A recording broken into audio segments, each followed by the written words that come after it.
Yeah, here we go. Ōiela. There you go.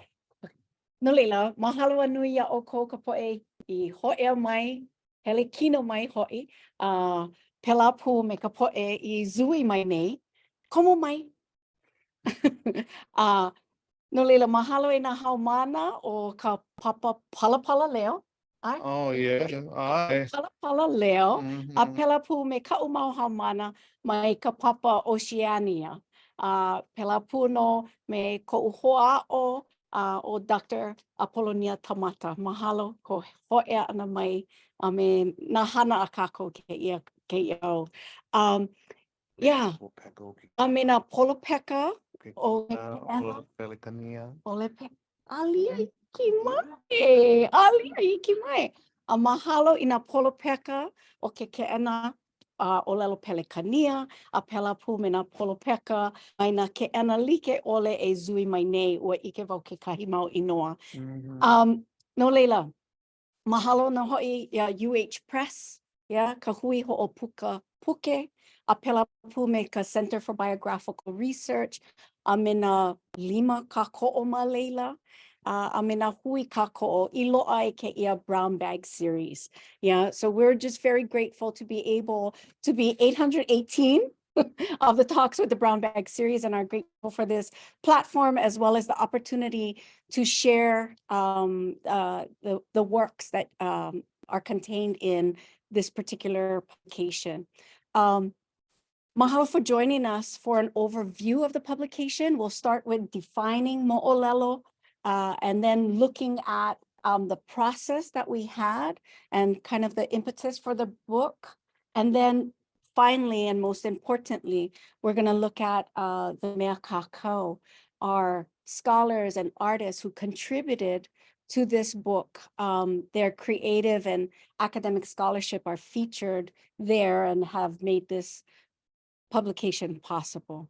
Can you kapihi? Let's try it. Yeah? Okay, try it. See Ole? Oh, yeah. No, Ole? let's go ahead. Boom. Yep. Oh, yeah. Oh, whoa. All right, aloha. So this is the 7th publication in the monograph series put out by Hawaii Nui Akea. The previous series volumes have focused on leadership, environment, skill, knowledge, health, methodologies, and activism. At this time, we'd like to take a moment to say again, mahalo nui to our dean, Jonathan Osorio, for the vision he had in asking us to do this book on mo'olelo. And yeah, we'll talk about the story of how we got to be asked to do this mo'olelo book. It's a little funny. The Center for Biographical Research, Professor Craig Howes, a few years back in one of our ōlelo Hawaii classes, he asked me to talk story after class, and he said, I heard about the book. Let's do whatever we're gonna do to get it out. And he's done so much work for us to get this from documents on Google to print ready format to all the questions in between that. So mahalo nui ia oi, Craig, me ko ke'ena, me na limahana au I noi olu ai e kokua. Mahalo ko olu ana mai, me ka ai ana ia mako e komopu, ai ana e komopu ia mako. Okay. Oh, yeah. Okay. So mo'olelo, loosely translated as stories and histories, are the kukulu or the pillars that shoulder and chronicle Kanaka Maoli narratives and beliefs. The mo'o or successions of words, olelo, are the foundations for the many genres of mo'olelo, which collectively represent the prowess of Kanaka Maoli literary canon.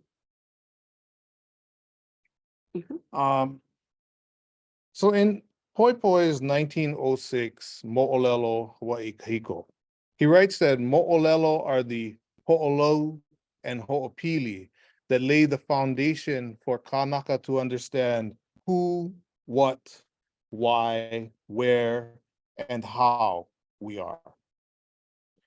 Poipoi argues and illustrates over this serial publication that mo'olelo are critical in understanding the kauna of mele. Poipoi's methodology clearly does not allow for dictionary interpretations of mele and mo'okuauau. Rather, his methodology requires that we know why each line occurs where they do. The kupuna involved in each line, their relationships to one another, as well as their places and spaces. This understanding thus contextualizes mele in mo'olelo, as well as mo'olelo in mele. And it also provides us with an understanding that the pa'a mo'olelo is a critical piece to understanding mo'olelo, and thus a critical aspect of our society that will help us recall who we are. Mahalo e Kaliko. Might you share the mo'olelo behind the genesis of this book? I remember it started with a conversation with Kumu John. Oh yes, it was a conversation with a by chance walk from Kennedy Theater to Spalding Hall. And Kumu John said, hey, we need a new book. Some project that would be, I was thinking in my head. And then we were talking and so we came to the conclusion that, a book on mo'olelo would be nice. So this is around 2015. Yeah, it's a while ago already. These books come out pretty fast. I don't know if you've seen them. It's like they start and then they finish like this. This was not like that. Not at all. So mahalo nui to Craig, because he was over there. It's come on, let's go. In a very nice, kind way, as well as Kumu John and others. And yes, anyway, okay. So so we got the theme of the book. So mo'olelo, we got the title. We knew that mo'olelo was gonna be part of the title, and I was thinking to myself, I know some pretty cool people that's working in the space of mo'olelo, and I thought, I was gonna ask we're gonna ask our friends who wants to be a part of this project, because our friends are pretty cool. So we started emailing, texting, probably mostly were texts. It's like, wow, you like being on book. So we got our friends to contribute to the book, and by like 2017 we had all the first drafts done, and then 2019 comes around, still got the first drafts done. Probably on the second, anyway. But in between that, there were 3 managing directors. We don't need just put up the shade. We don't have to do that. We just keep the sun shining. Let Kane come through. Yes, here we go. So we come into 2019. We started buckling down and really starting to edit and get it all ready for a print and all that. And 22 comes around and we're pretty much pa'a. The book is pretty much pa'a, and it goes out and it comes out. We get the first PDF and stuff, and we're just so excited about it. Coming out of pandemic too. Coming out of the pandemic, the pandemic threw us all curveballs, I'm sure, how to deal with things. And you would think that doing a book during the pandemic would have been the no-brainer thing to do, because you can just do it. But whatever. We had other things we're thinking about. We're here, 23. The book comes out. Mahalo. And that's it. That's not the picture of the book. It would have been nice. This is the photo of my name. Okay. All right. So our hope is that Mo'olelo, the Foundation of Hawaiian Knowledge, boosts Kanaka Maoli scholarship, enhances the traditional intellectual skills of our community, and contributes to the growing field of Indigenous studies. We've aspired to assemble a distinguished and diverse collection of Kanaka Maoli authors and artists from across our Pai'aina to contribute to this conversation on Mo'olelo and its influence in our work. Each chapter really displays how Mo'olelo and traditional ways of knowing inform the creative and academic works of the Kanaka Maoli who have contributed to this publication. Unifying factors in these essays, or a unifying factor in these essays is that mo'olelo serves as a foundation. It's our foundational source for every author's research and or practice. For us to understand who we are as a people, mo'olelo is necessary, for it holds our ku'auhau, the link to our kupuna, the history, the practices, and values of our kupuna, and the huna ike, or the fragments of knowledge that illuminate our path as Kanaka Maoli as we move forward. And now we want to share the contributions of our esteemed colleagues who we consider modern day pa'amo'olelo that are featured in this text.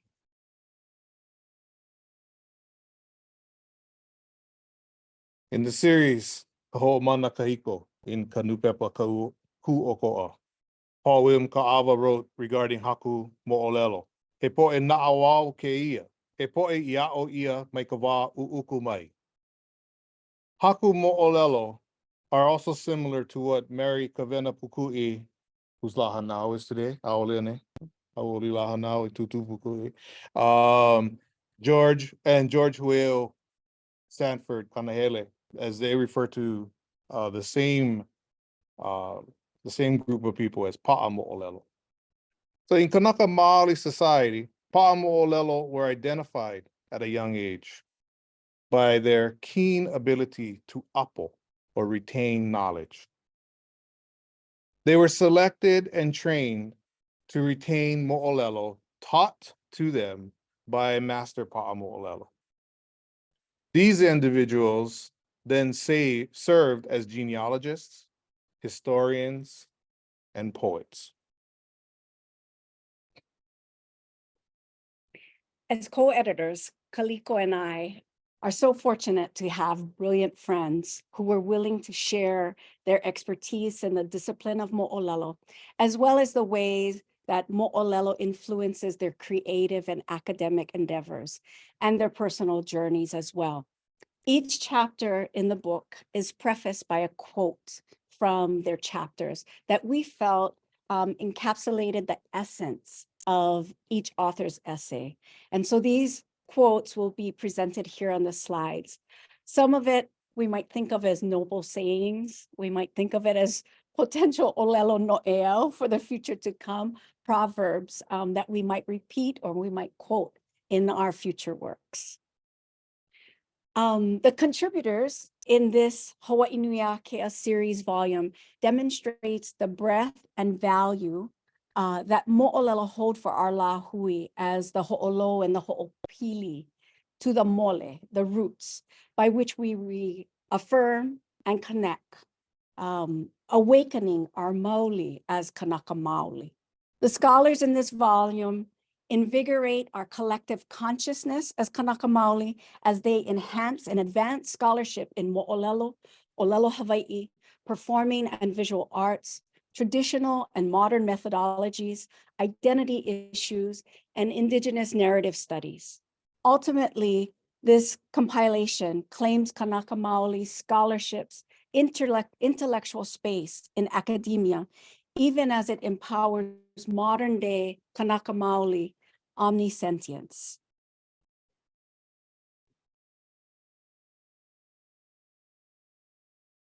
Each book in the Hawaii Nui Akea series honors a kupuna. Since our focus for this book is mo'olelo and ōlelo Hawaii, we selected none other than Professor Larry Kawanoi Kimura. In all honesty, where would any of us be without his efforts and leadership in the revitalization of our ōlelo Kanaka? Kumu Lale is the kumu of our kumu. His personal mo'olelo, the Hawaiian language revitalization movement, and the importance of mo'olelo are some of the subjects in the chapter dedicated to him.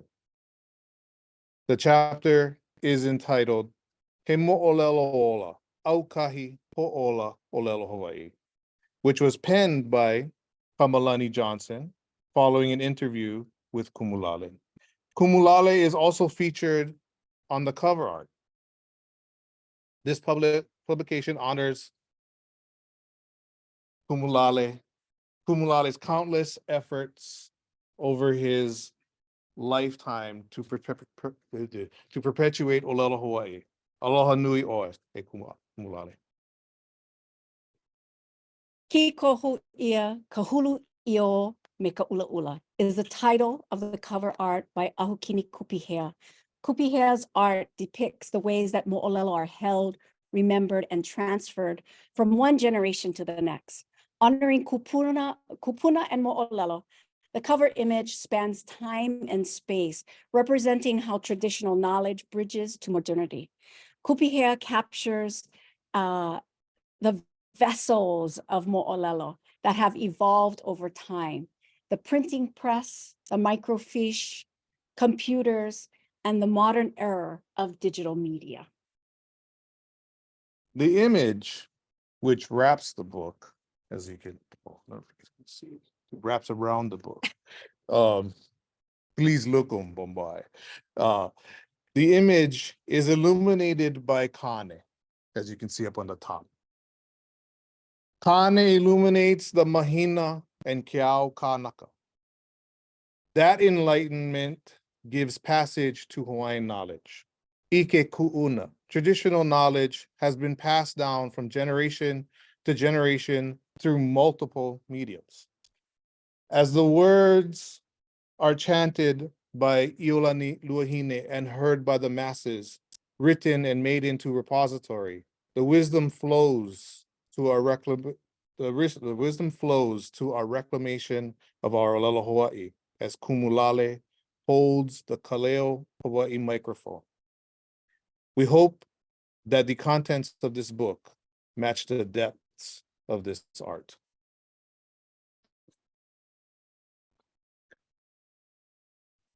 Kupihea's reflection, the second essay in the book, offers more details on his process and his thoughts behind the artwork that holds all of the mo'olelo in this book together. Chapter 3 is Dr. Keave Lopez's chapter, Retain Thy Heritage, where he discusses the importance of ōpua, or holding on to what we have.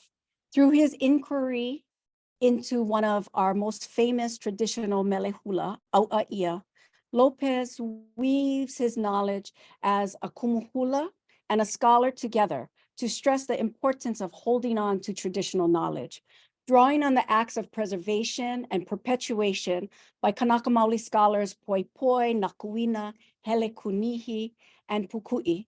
He draws parallels between Keaulumoku's ōpua ia, the mele that calls on us to retain our heritage, and the preservation efforts of Kawaihuelani Aloha. Housed in Kawaihuelani Center for Hawaiian Language, Kawaihuelani Aloha gathers and perpetuates mele resources and Hawaiian language knowledge connected to mele practice. By hosting composers and practitioners, holding yearly mele competitions, La Mele, and assembling a massive repository of digital albums. Kalamai. Yeah, oi. Oh yeah. As we heed the call to hold on, we also look to Dr. Hiapo Pereira's work to reforge Kaka ōlelo, or traditional oratory. In his chapter, E ole ho'i ka mo'olelo kahiko, ola Hawaii ke Kaka ōlelo. He describes how mo'olelo are embedded in and called upon in the art of Kaka ōlelo. That is, for one to excel in the art of traditional oratory, Pereira explains, a thorough understanding of mo'olelo is essential. Kumu hula and mele medium, an epitome of traditional genius. Ke kuhi keli'i kanaka ole o Haleleʻa provides us with a methodology for engaging mo'olelo. In describing her approach to understanding mo'olelo, ka'ao, and mele, keli'i kanaka ole o Haleleʻa identifies three essential concerns: the ki'i akea, the ki'i honua, and the ki'i iaka, or the meta, macro, and micro ways of engaging Hawaiian text. Her chapter, The Charm of Ki'i, engages her reader with, "Here, I show you how" style, which pulls the reader into a conversation with the author. That's literally a line from her book chapter. Kili Kanaka Ole o Haililani's three-tiered system of ki'i provides the reader with tools for connecting with mo'olelo through personal, local, and global interpretations. In e aia maʻona aia ea na mele, na ke mele e moʻolelo mai I ke aloha ʻaina o ka lāhui kanaka maoli, Dr. Kahikina de Silva engages mele as vessels of aloha ʻaina. Through her analysis of three mele, he ai nakalani, na ai ono, and aloha kamanini, de Silva reviews hues of resistance in what might otherwise be thought of as simple food references. This chapter testifies to the importance of mo'olelo and mele for study and analysis of political movements. In his chapter, Na Mele Ko'oko'o, How Mele Serve as the Ko'oko'o of Mo'olelo, now PhD student Ka'ipulau Makaniolono, discusses the importance of mele as a record and a rallying call for our lāhui. Paying close attention to mele lāhui that document history and movements, he discusses the process of recording through mele composition, his experiences in Nā Ko'oko'o, the University of Hawaii at Mānoa's Hawaiian Leadership Program. Ka'ipulau Makaniolono also shares his personal journey as a young composer who has been mentored by various kumu in a range of cultural contexts. A playwright, director, and scholar. Dr. Tammy Haili ōpua Baker writes about Hanakeaka, the performance of mo'olelo on stage, as political protests in the 19th century, focusing on a particular Hanakeaka performed in April of 1893. Baker investigates its relations to the resistance movement of Kanaka Maoli royalists following the illegal overthrow of the Hawaiian kingdom. Staging mo'olelo as a political statement also examines the activity surrounding the 1893 performance to provide context for the practice of Hanakeaka by Kanaka Maoli. Just as mo'olelo records and preserves, so too does Hana No'eau, or art. Dr. Kumu Ōlelo Hawai brings artistic expressions by female artists to our gathering. The art of mo'olelo, mana wahine, aloha aina, and social justice centers on such wahine Maoli artists as Lili'u, Tomasello, Bernice, Akamine, Meleana, Meyer, Haili, Kailiehu, and Abigail Romanchuk, exploring their culturally and often politically conscious artwork. Ho'omana'anui concentrates on the mo'olelo represented in these contemporary arts, pointing to common themes of aloha aina, nationalism, and political resistance. Ho'omanawanui's chapter recognizes these women, these wahine, as important figures in the current day mo'olelo of Po'ehana No'eau, whose artistic contributions express the mo'olelo and core values of Kanaka Maoli. In his chapter, 3 Mana of a Mo'olelo about translation, Dr. Brian Kamauli Kuwata advocates for the necessity of Olelo Hawaii and the granting of access to it for Kanaka Maoli non-Hawaiian speakers by provided well-translated materials for their consumption.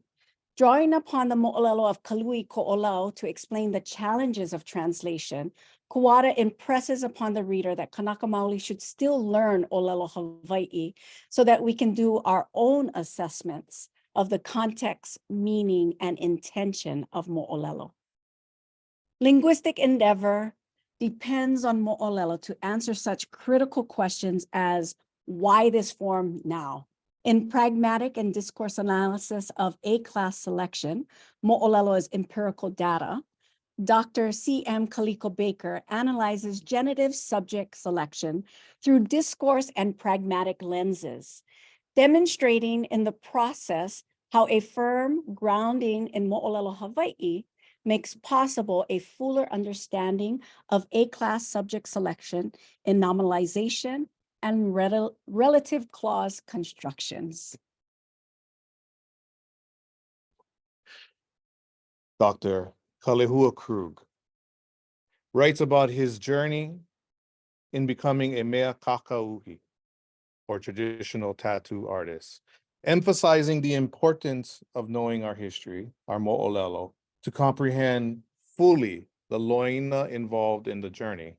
In ka ikamoli a uhia, Kea'o ana I ke kakau uhi Hawaii. He insists that for every Kanaka Maoli discipline, many valuable details are embedded in mo'olelo that we must seek out to maintain properly these practices today. We extend our deepest gratitude to all of the contributing authors and artists and their trust and commitment in this groundbreaking publication focused on mo'olelo that explores our intrinsic connections as Kanaka Maoli to our mo'olelo. Mahalo nui ia ko o ko aho nui na o ko makazui hoi ke kahi o na mea kakau I hiki mai ke ia la. Mahalo I kahili na I ana ia māua ma ke ia alahele o ka pa'i puke ana. Mahalo ho a nui ia olua e Kauka Craig House, Pelapu me Dean Jonathan Kamakavivo Ole Osorio. I ke ala ka'i ana, mahalo I ke ala ka'i ana mai ia māua nei, e ole olua pa'a nei puke. Mahalo palena ole I ka laulima ana, a ke kanaka nui a I ke kanaka iki. I pa'a ai ua puke nei a kākou. No leila, oia na mea o loko, mama Yeah, papahana ho. Yeah, Malanui ia o kou pakahi a pau. E like me ka kaine o lolo mine a oihoi mai ke kanaka nui a I ke kanaka iki. It's an honor to be able to work on such a book, and it's an honor to be able to speak about this work that was really a collective endeavor. And I said earlier, it was nice. We just kind of texted our friends to get our friends involved in the book. And it's not very academic. I'll say that it's not very academic. It's not really like put a call out for papers and then you get you make a selection process and such. But we're a small field right now. Hopefully, some of the scholars in audience today will see the day when you put out a call for papers and you get far more than you can include in your one book. And you have to be selective. That should be the goal. That should be the goal. So we will have the cream that rises to the top. And then we keep churning. Hopefully the cream Bombay. Anyway, just keep churning them. Okay. This book isn't bad. It's not bad. It's not bad. I'm not saying that it's bad, right? Mahalo, Craig. I'm not saying that. I'm just saying, looking to the future, hopefully, mo'olelo, the next foundation in Hawaii, now, whatever you guys want to call it, you make up your own title. And whatever it'll be, hopefully, we can you'll have a different selection process and it'll be a broader pool and such. But anyway, speaking about pools and parties and things, there's no pool involved here. It's Kawaihuelani, but there's no water. There's water to drink, but yes, it's Kawaihuelani. Yeah. The book launch. a QR code? Yes. So we want to kind of engage in some conversation now. We, got through the presentation, wanted to make sure we It's like- we do. acknowledge everyone's contributions to this book, and give an overview of the content that's in this publication. And we also want to invite everyone to join us for the book launch. And there's a QR code if you want to RSVP for the book launch. That's going to be at Kawaihuelani on the 4th. But before we depart and release everyone, we wanted to get into a kind of more informal conversation with our copy editor. So I think we can all kind of sit down, our copy editor, our mentor, and our guiding light in many ways in making this happen. If you might, Craig, say a few Kumu Ōlelo Hawai. Okay, a couple of things. One of the things I wanted to mention, which is one of the wonderful things about the book, is that because it's seen as being incredibly important that this material get out into the world and that people have access to it as a resource, there's a couple of things. This was the original reason for the Hawaii Nui Akea series. Okay, it started quite a while ago under Manette Benham, and the idea was because it was hard not just to get Hawaiian language centered and Hawaiian Ike centered materials published, but that it was especially hard to get them Maka ōlelo Hawaii. What this did was set up a situation where there would be a monograph series which would put out works that would gather scholarly work together that would provide a kind of template for other people to feed in. All right. So what happened over the period of time, though, when we got to this one, to make sure it's accessible, this book, and if you know anything about scholarly publishing, this book is $18. In fact, the college underwrote it to make sure that it would be available at a very inexpensive price. Now, a whole bunch of people in the room here are students at the University of Hawaii.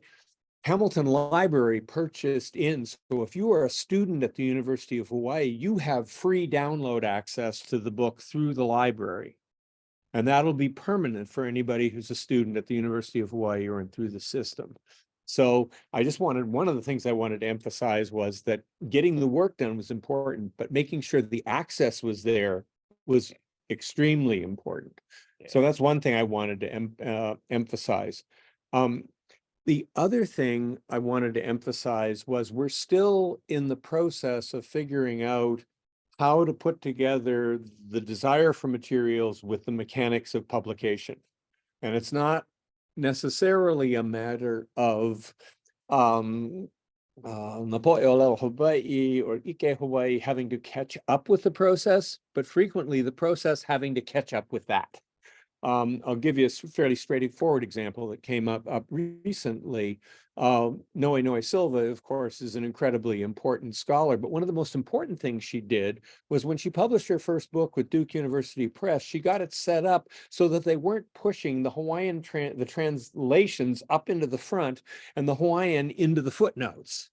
What she was able to do is actually move it so that, in fact, the Hawaiian was always first, and then there would be a translation. Now, that started a particular movement that we've been moving increasingly toward, and it's reflected in this particular book, where now we have a situation where, in fact, with Heoli Osorio's recent book, the Hawaiian goes there. There is not a translation at all. There is a paraphrase because she basically argues you're working with this text. This is what we are working with. But when you go back further, you even have to get to the point of, with many of the presses that people have had to work with along the way, even though they're working in the Hawaiian language, they were told they had to italicize all the Hawaiian because obviously it was a foreign language, even though it was the language you were working with. So one of the things that goes on in the process of putting these books together is actually navigating with the press, going back and forth, and actually making incredibly minute little changes. For example, when we were doing the page proofs, one of the things Kaliko pointed out was yakinas are too small. There's very Okina-ish. yeah, all right. There's thousands of ukina in this book, all right? And we had to go back to the press and say, they all got to get bigger, but it can't change anything else. they did it. So it's actually far more notable along the way. The other thing that came up was that actually the design, how it was laid out on the page, a number of these things, there's quite a number of images along the way, but his essay is the one that drove us craziest. Because when you look at it, it's a very, very detailed analysis of what you can learn from the mo'olelo about the use of A and O class. And if you've ever been a student of Hawaiian language, you know this will drive you nuts. All right, to figure out how A and O class or possessives essentially are being used. All right. Well, his essay goes through and does really detailed analysis of how those are used in the mo'olelo from the 19th century. But in order to show this, it had to be laid up so you would get the original olelo, then you would get the phrase he was working with, then you would get a grammatical analysis of each part of them as to how it was functioning within the syntax of the sentence. And then there would be another ōlelo Hawai, which would put the whole thing back together. So that when we were doing this, and it was often in columns, we had to get it set up so that in fact the words were sitting on top of each other. And then also put in what's referred to as leading, although it's not lead anymore, spacing in there so the whole thing didn't look like basically an incoherent mess. And we went back, what, 3 times? Yeah, it took a little bit. Just to say, it took some effort when I was doing it, when I was writing it up too. So it's not easy. No. So, and we hit that along the way. We were also dealing with parallel translations, like for in Kaipus, you've got Kaulana Pua over here, you've got the English running here. You've got to make these correspond along the way. So there was a tremendous, and then on top of that, the press insisted that there be an outside, and she was really good. There's a woman named Wendy Bolton was actually the proofreader, but she was proofreading, which is another thing that came up. She was proofreading an awful lot of essays in ōlelo Hawaii, not understanding anything that she was looking at. All right. And then you had me as the medium working and translating that. But as the Bakers can tell you, they also had me coming back to them constantly about the ōlelo to be able to figure out and make sure that it was actually pololei. So that kind of negotiation, that's where some of the time built in. The other time built in, just the usual mechanics. The COVID created horrible situations in terms of not people at the press. I mean, we didn't have the people who could do various things. So at any rate, it was more a kind of winnowing or a conversation throughout the entire process. And it was a long one. Sometimes we would get answers back from the contributors. They basically said, oh, I forgot I wrote that. Let me take a look. My thinking is different now. Yeah. Okay. Or my degree is different now. So the thing I just wanted to mention is that it's sort of 2 things. There's all this wonderful production of EK and encouraging of students and so on and so forth. But the more people who can also get familiar with the process and be able to contribute that. One of the things that we still need, we really, really need, is an editor at University of Hawaii Press who has absolute fluency in ōlelo Hawaii. It's still, and we're dealing with this out there, Craig. Yes, put it out there. And this is at a time when virtually all presses are actually farming out. They don't have anybody doing copy editing at the press. But in our situation, we need somebody who that is the go-to person who has that kind of ability, and that will speed up actually the process by which materials appear immeasurably. Those have been the main things I would probably mention. If you have any questions about the process and how we work this back and forth, I would mention that Paige Rasmussen, who is the managing editor of Biography, was also working extensively on this and providing an awful lot of advice over issues of design and that kind of thing. So overall, it was a long time, but it was a wonderful process. These people are my Kumu Ōlelo Hawai from a long time back. Haili was my teacher for 201. Kaliko was for Lipine and Mo'olelo and whatever. So I've been their student for a long time, and it was nice to be able to give something back. It was just that our center, because we produce camera ready, it did mean we could speed up certain kinds of things because we could actually do them, and the press would trust us and say, okay, if you're going to do that, that's fine. They didn't even have to deal with the conversation. So I ended up being sort of a medium just simply because I worked constantly with the press and with authors. But other than that, it was an honor to work on this, and we're very, very happy with the result. Yes. Ōlelo, great. Ōlelo.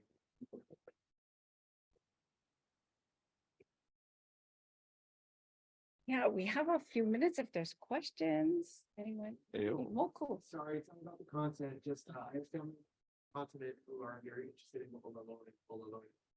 So where can they get the book? So that, they get their hands on it. UH Press? Yeah, University. Yes. Okay. Yeah. Amazon. And Yes. Where you log in. Oh, Yeah. the- Fully distributed, and they printed out the initial run, and it's, I think, well over 1,500 pieces. Yeah. So they're available. That's the way you think about one to pick up. It will be at the launch. Yes. Yeah. Thank you. Yeah. Other questions? $18. I mean. Mahalo nui to Hawaiian, yeah, yes. So again, not specifically, first of all, I express appreciation to you for hanging in there. I was working on a manuscript at the time. I was mostly by me to be out in. I appreciate it. Yeah, we thought we were gonna bang it out quick, and no, it didn't happen. Craig would enlighten me. It's like, first of all, the UH Press, in my opinion, for years, didn't really care much about Hawaii. Focus on Asia. Hopefully, the pressure's been applied, or they realize there's a real market out there. Big that. We've been there.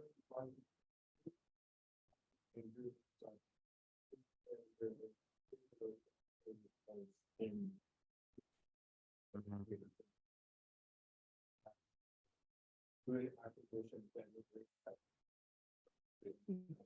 Yeah. Yeah. It was heartening to hear that you're, I mean, I was amazed when I saw $18 before I not here. Most recent book, I got that was like out of the reach of most of us here. Yes. Yes. So they have that, and then perhaps that's free. Mhm. With Hawaii.edu, current Hawaii.edu address or something, yeah. And We're talking about the various obstacles. Struck me one is this very thing that not everybody that has the source is going to subsidize it. That's unfortunate. Mhm. Well, we're real lucky in Hawaii, yeah, that they, the deans over the years have put aside money for the monograph. mhm. And I think, there will be one more, I believe I heard, at least one more. They're born in the book state. Yeah. Question. Oh. Oh. Understanding. Okay. The question, well, I think, what was mentioned was that it was heartening to see that there's, support and funding, and then that it's, good that the University Press is turning towards Hawaiian themed projects and is more receptive of it. And the fact that, our book is cheap, $18, it's unbelievable. Yeah, and so mahalo nui to Hawaiian for, supporting this project, funding it, and making it so that people can access it. And, it's kind of, it's a personal thing for me, I always look to, no matter what we're doing, whether it's, Hanakiaka, it's going to Kaho'olawe, it's doing classes for the community. We never want the finances to be the obstacle. We always want it to make it as affordable, as doable as can. So this book falls right into that, and we're so happy that it can be that way. Okay. Any more response? Okay. Should we check if there's any Zoom questions? Is there any Zoom questions?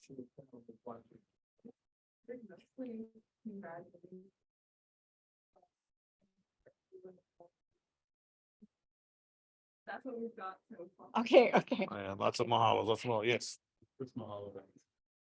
When I first heard about this book, and especially now, My first impulse when I was like to think of all these chapters of almost like my students in my English course, and my second impulse is to ask myself, how do I do that response?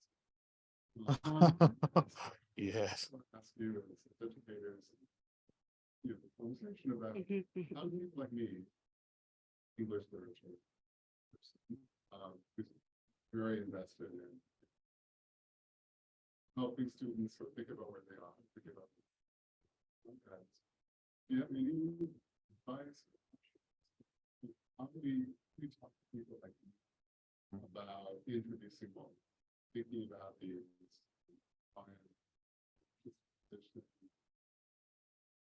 in classes that are not.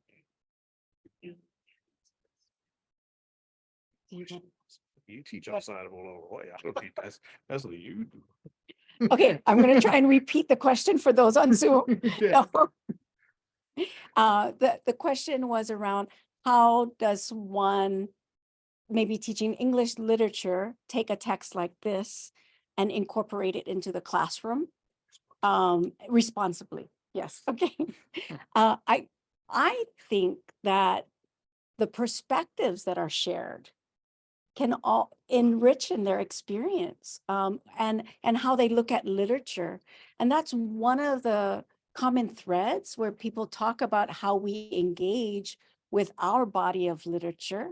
And that, you know, might open things up for students to think about, like, if they are looking at different cultures, you know, or their ethnic practices, right? Their national practices. That this might be a nice companion text to support that kind of research. Yeah, I feel like there's something for everyone in here, and especially the introduction, Kukulu Kumuhana. Kaliko and I took time to really break down where we are now, right? Where we come from and how mo'olelo were traditionally transferred, yeah, or shared, and then how we do that today and what are those different mediums. So the overview in that intro, I think, would be useful. Yeah. And then there's more topical things throughout. Do you have Yeah. anything for like, because you're in the theater department, right? Yes. Fortunately, I'm in Hawaiian language, so you know it's a lot of similar audience. But I don't know, Craig's got some Mānoa. Yes, Yes, you yes. take it away, Craig. No. You've done this. The thing that I found most striking working on it, and Polopeka ōlelo Hawai wau, the thing I found most striking about it was that what it was pointing to was that archival work, right, in the scholarship or in the newspapers, that was then being applied to all sorts of different arts. All right. So that it was, I've got to read the newspapers and be familiar with this literature because I'm doing tattooing. I've got to be familiar with this literature because I'm looking at the way that women are using material artworks to be able to express certain kinds of considerations. I've got to use this to be able to, I've got the mo'olelo or underneath Kekuhi's notion of how you actually explore your cultural dimension and how you relate the world. So each one of them, and you're probably going to want to work with the English ones because the Hawaiian language ones are doing the same kind of thing in terms of oratory and mele and so on and so forth. But the big thing is it actually can be used as method, just basically showing Yes. having a foundation in literature is what allows you to be able to look at these other things and use that to enhance your understanding of something that is not literature. So that's what I suggest. Mahalo.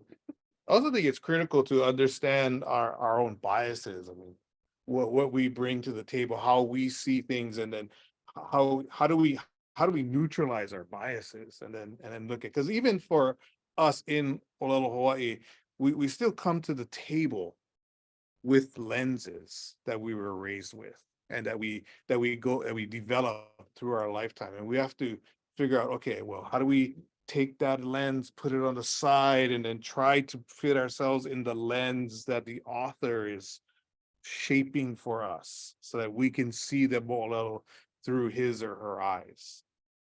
So that's critical. And if you can sort of take that and just abstract it in some way, I think it might work for you. Yes, sir. This is from there are so many resourceful people in our Hawaiian community. How is it contributors chosen? How were the contributors chosen? How were they chosen? They were chosen from this. No, no, No. Be real. I'll Be try and answer that. in a more academic way. Oh, mention peer review along.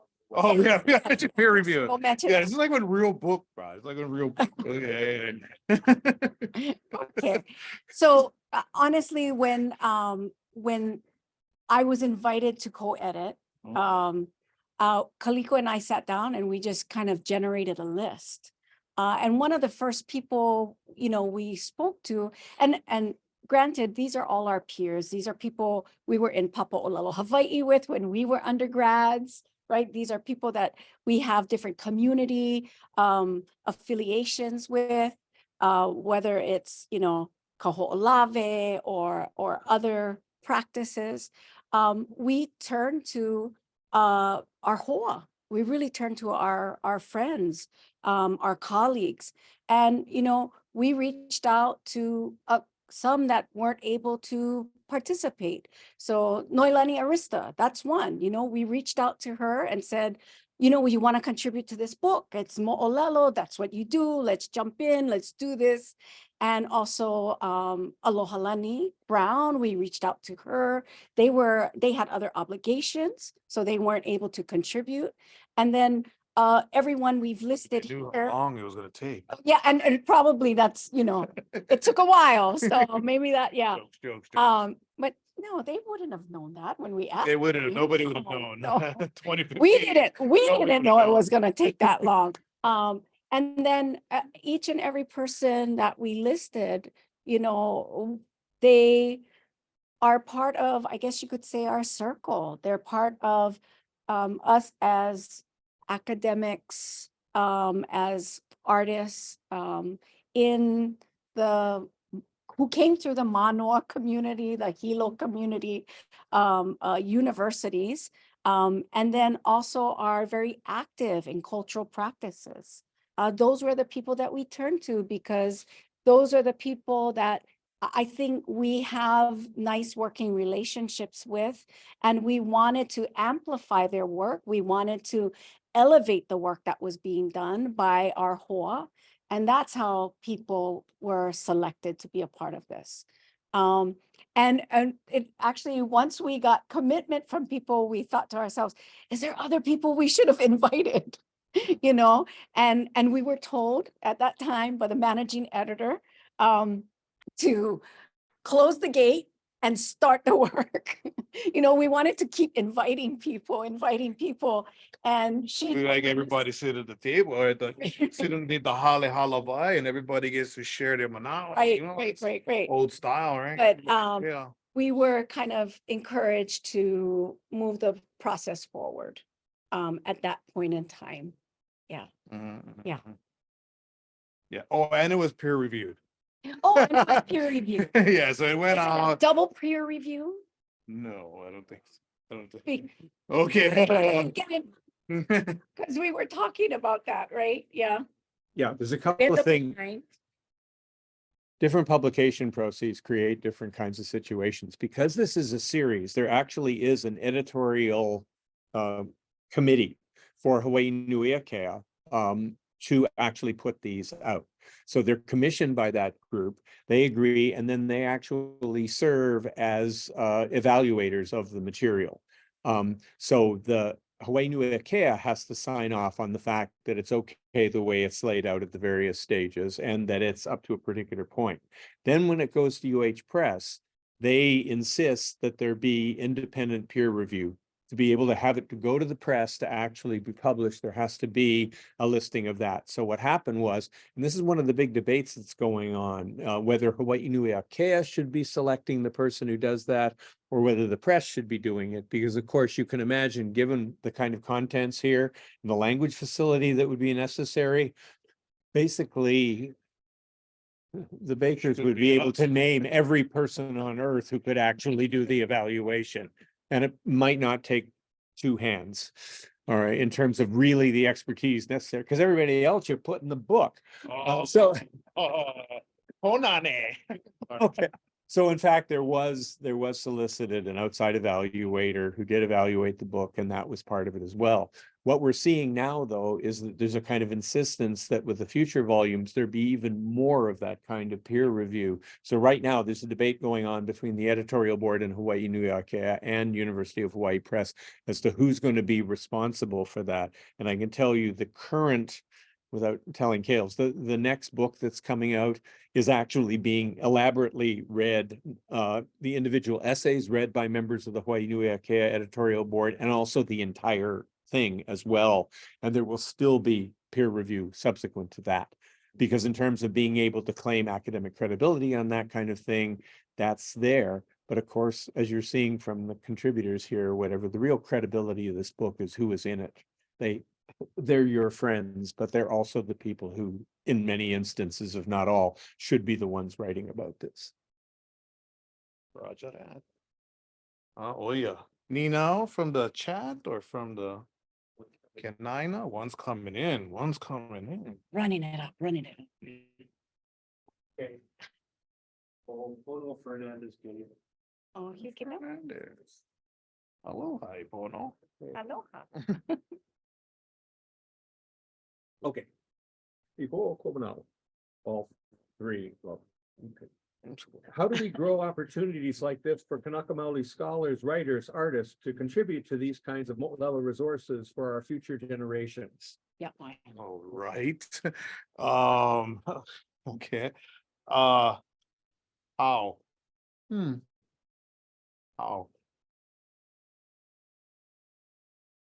It's a process, right? It's the process to we have to like double, triple, quadruple our numbers.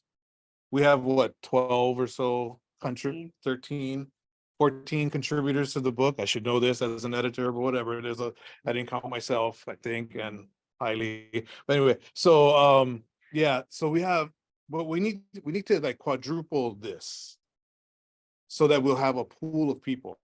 How do we do that?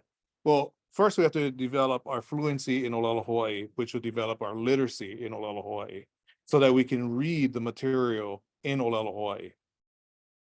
The Poi Poi ōlelo Hawaii Kahiko that I cited earlier, as well as Ka'ava's and others in publications in Ho'omana Kahiko, are all in ōlelo Hawaii. You don't get the nuances of the ōlelo Hawaii from its translation or from the dictionary.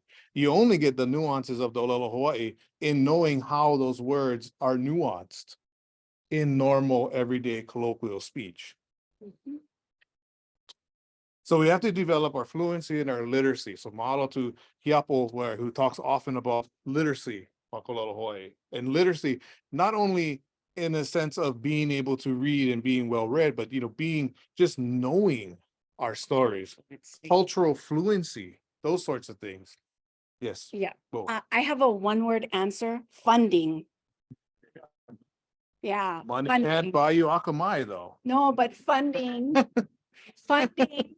can get books out. Funding can put Akamai takes work. in my love. college. Akamai takes work. We know this. No, but funding can get graduate assistantships to get students in school That's true. to do the learning and to get that. As this book is literacy and- $18, right? Yeah. And it's providing the opportunity for everybody to be able to sit at the table, to be able to come into the halau to learn. That's important. That's very important.